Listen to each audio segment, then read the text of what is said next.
Hey, this is Matt once again. Welcome back to another video. This is another paid request, this time for Nate. Thank you so much for that. For those interested in requesting any type of reviews, topics, reactions, re-reviews, randomness, out of the blueness, commentary, whatever it may be, feel free to send it either directly to my PayPal or join my Patreon. Both links are down below in the info box. And this is for Turtles on Trial, an episode of the 80s Teenage Mutant Ninja Turtles cartoon.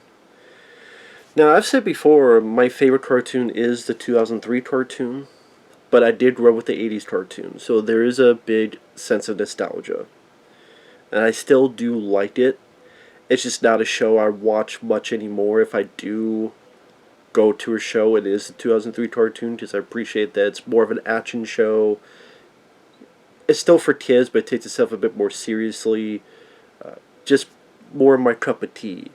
But this is what got me into the Ninja Turtles in the first place, and I do respect it, and I do, like I said, like it. And, this is a fun episode. If my throat will let me talk. This came out in 1989, and pretty much there's this TV show called On Trial, where the host is pretty much Gordon Downey Jr., who I remember as the reporter in Predator 2, more mayhem, more mutilation, and then Danny Glover's like, fuck you. But it seems like that's what they were going for. They premise the public thinks that the Turtles are public nuisance. The Turtles have to find a way to go out, so April gives them these masks, human masks, which they would use throughout the show.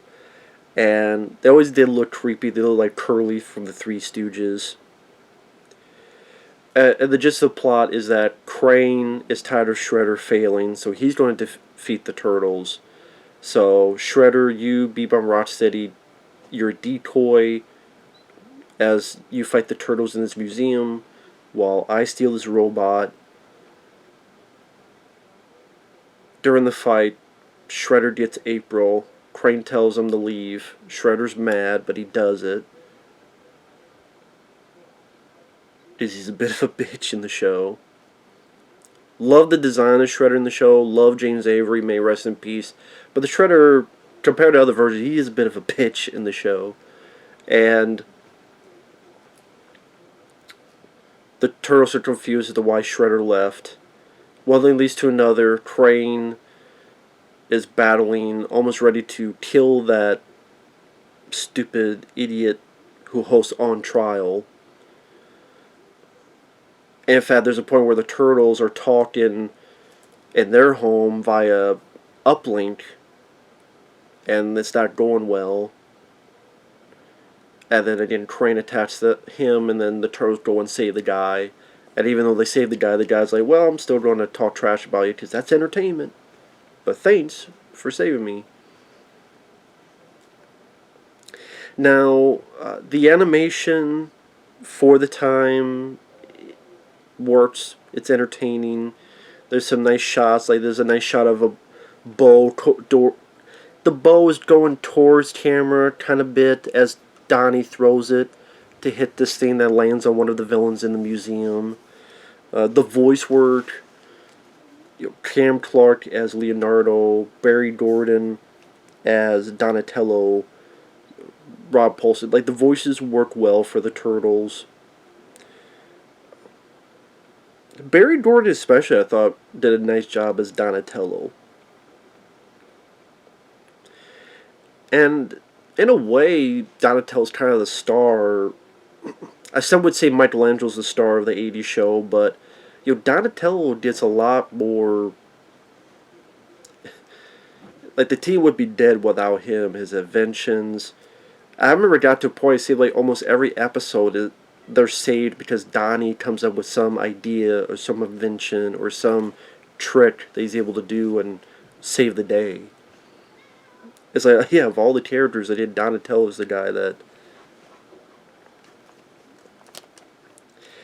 And that's another thing I remember as the show went on, I felt like Raphael was more and more useless to the team. Even though I liked the character, Rob Paulson has some funny lines in it.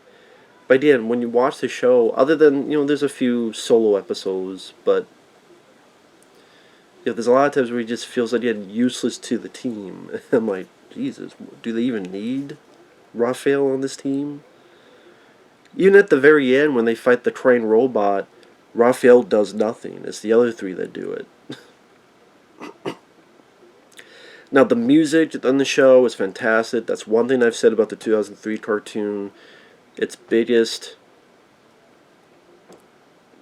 critique I can have on that show is the music is horrible. The 2003 music, the 2003 soundtrack is terrible. The theme, the rest of the music, it's not that good. The music is top notch. Not just the theme song, but there's the various other pieces of music, even like when they're battling Crane, and like if you watch the episode, if you get like 19 minutes in and Crane has Donatello grabbed, and you have this almost choir-like music that do do do do do do. It's like a little choir-like. That's very effective. The music where they're on their sewer sliders, like they're, I don't know, hovering machines flying through the sewers while April's holding on to one of them. The music in that is rather good. I forget who did the soundtrack, but again, the music in this, again, not just the theme, but the rest is fairly top-notch. One of the things that's always weird is that there's quite a bit of mistakes, animation mistakes in these episodes. I don't know if they're just rushing them or they didn't want to double check. But even in this one, like when they're trying on the human mask in the mirror, it's Donnie, Mighty, and Leo. So in the mirror, like you see like the blue, but then when you see the image, when it goes to them put it on, and like the mirror image is Leo, but on the other side it's Raphael. So I don't know why they made that mistake. Same with much later on when they're on the on trial link up. And on trial or watching on TV, talking to them, and they're talking from their home in the sewers. There's a bit on the TV where the guys looking at the turtles, and Raph is talking, but it's in Mighty's body. So you see like orange turtle, but it's Raph's voice coming out of Mighty's body. Yeah, that stuff, that happens quite a bit. It'd be one thing if it happened just once or twice on the show, but it happened quite a bit. It happened twice in the same episode. And yeah, as a kid you don't notice, but it does take you a little bit out of it when that keeps happening all the time. I don't really know, I didn't know why that was the case.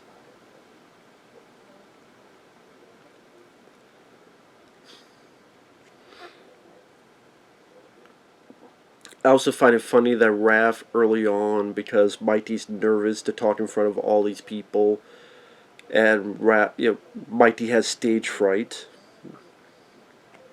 That's something we learn about Mighty in this episode. And Raph goes, "Let me do all the talking."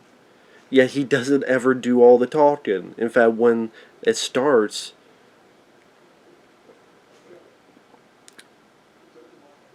they make Donatello talk, and then Donatello, and I think Barry Gordon does a good job of being nervous and trying to talk and stumbling over his words. I definitely have grown to appreciate Barry Gordon's voice work of Donatello.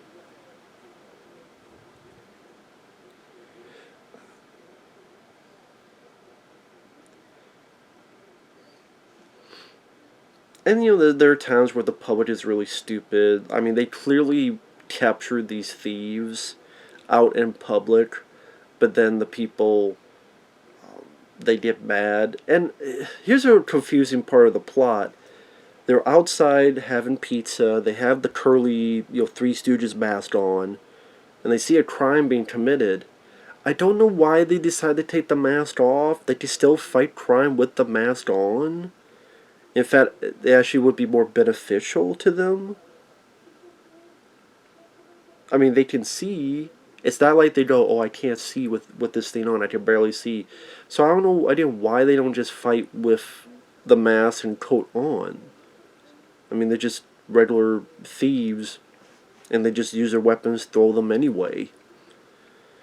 They just did that to advance the plot so that, oh, hey, you're the Turtles. Yeah, they just caught some thieves, you blind bitches. You blind fucks.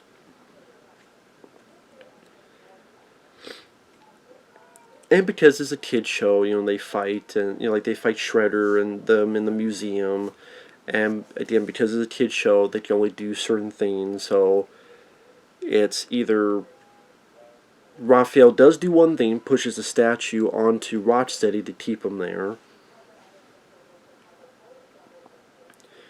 Leo uses something to freak Bebop up, and Bebop almost knocks himself out. Like I said, April, I like the design of April. Sexy, outright. But she, a lot of times, is just a damsel in distress. Always, pretty much one note. Let me get my story. Let me get my story. Let me get my story. Even, at least the 2003 cartoon, she's a bit more capable, and there's a love story between her and Casey, and there's a bit more to her than that. But like I said, Shredder has to go because Crane tells him to, and like I said, James Avery, who is Uncle Phil in Fresh Prince of Bel-Air, greatly missed. Wonderful voice for Shredder. And he had great design of Shredder. But like I said, Shredder is a bit of a bitch. He even goes, you think you could defeat a ninja master? And then they easily push him off and knock him down. And Leo's like, yeah, I was thinking about it.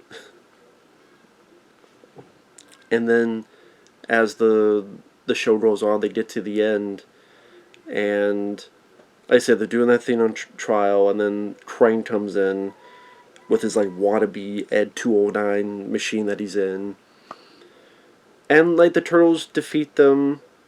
Like Raph doesn't do a fucking thing. Like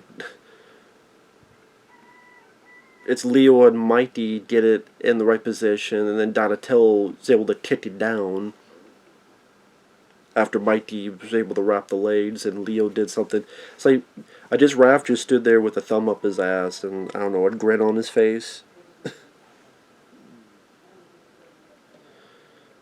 That's why, like, Raph just becomes useless in a lot of the show. Just useless. But yeah, the asshole, even though he thanks him for being saved, that he don't continue to badmouth him because those are ratings.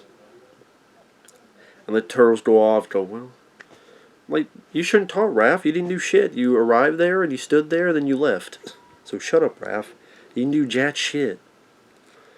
But it's a fun episode. I mean, it's definitely a nice showcase of the show in terms of the music, the animation, like the look of the Turtles and the design of the characters. Bebop, Rocksteady, Crane, all that. The old school 80s animation, the very good music. It's still fun. It's still fun in a nostalgic trip down memory lane for me. Like I said, it's not a show I rewatch a lot.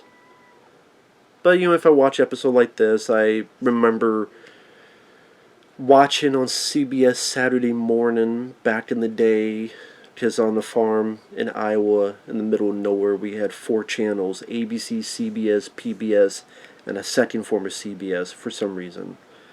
And barely watch anything on PBS. It was ABC or CBS, and CBS was Ninja Turtles.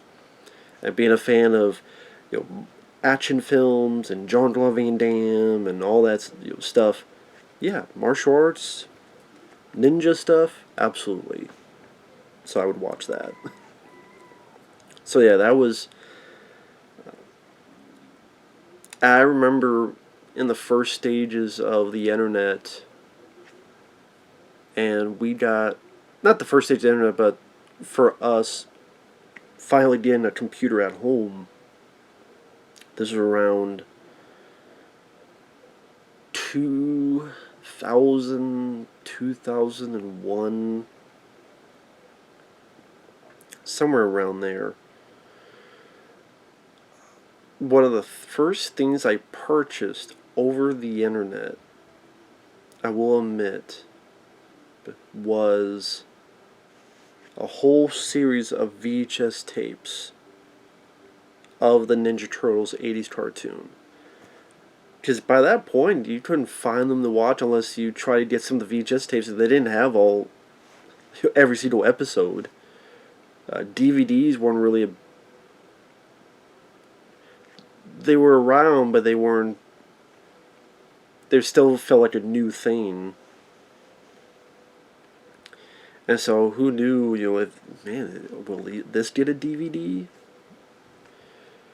Now in retrospect, I should have said no. Just don't buy these. Trust me, you will get a DVD set of it. And in fact, wait longer, because they don't stretch that shit out. You get it one set, very cheap, and you would have saved a lot of money. That's what I told my younger self, but shit happens. I don't have those VHS tapes anymore. They're long gone, but I remember, the summer, school was out, not much to do on a farm, popping those tapes in, watching the whole show, and it was a nice experience. And like I say, it's a fun show. The voice cast, the old school animation, and its fun, charm, and nature is what makes it work. Like I said, it's not a show that I watch much nowadays, and I think there are like the little mistakes and the very kid-friendly humor. Maybe it doesn't work as much for me as an adult, but like I said, there's still a nice charm to it, and I'll take it over a lot of the cartoons of today. Still classic. It's just one of those things. I hate that the Turtles, it became so popular, it brought the Turtles to the dance, so to speak, but now if you try to do anything else, it's always got to be compared to this show, because it's got to be kid-friendly, it's got to be for kids, it's got to be, they love pizza and all this stuff. The base establishment of the show is what has limited, I think, the wide spectrum that the Turtles could be showcased into. But because of how iconic the show became and pop culture phenomenon, it's kind of the handcuffs put upon the show, onto the property, I should say. It kind of handcuffed itself into that. And not a lot of wiggle room, it seems, to expand. We gotta go back to Bebop, we gotta go back to Roxy, we gotta go back to the love pizza, we gotta go back to this, it's just for kids, and I think you're limiting yourself, and there's a lot bigger audience that could be tapped into, but what do I know? But with that said, thanks for watching. Still a fun episode, and we'll see you guys later. Bye-bye.